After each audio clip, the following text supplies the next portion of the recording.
En écrivant cette vidéo, j'ai repensé à une phrase du film La Jetée de Chris Marker. On ne s'évade pas comme ça du temps. Quoi que notre voyageur décide de faire, le voici condamné à être le témoin impuissant de l'inexorable répétition d'une histoire que l'humanité pensait avoir laissée derrière elle. Cette histoire, celle de l'extrême droite, ne tient pas à une seule cause, elle est multifactorielle. Et en outre, elle s'ancre dans des structures profondes, ce qui explique qu'elle se produit simultanément à plusieurs endroits, dans l'espace, mais aussi dans le temps.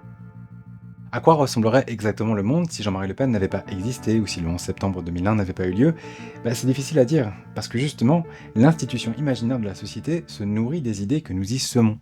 En revanche, l'histoire nous apprend aussi que les principes au cœur du capitalisme ont bien une influence majeure sur notre société.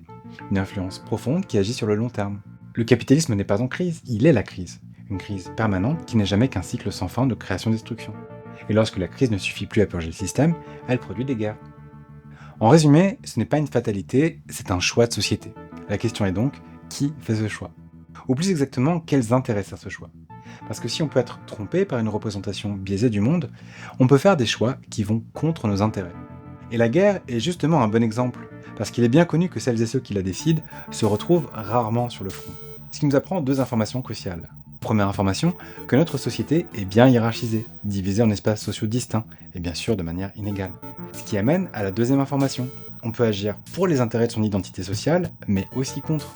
L'adéquation entre les intérêts objectifs d'une population et le choix qu'elle fait, au moment par exemple d'aller voter, n'est donc pas une évidence.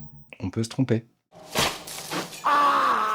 Et c'est là, à l'échelle de l'histoire, qu'il existe une constante entre des pouvoirs qui cherchent à se maintenir et des populations minoritaires qui lui servent de boucs émissaires sociaux.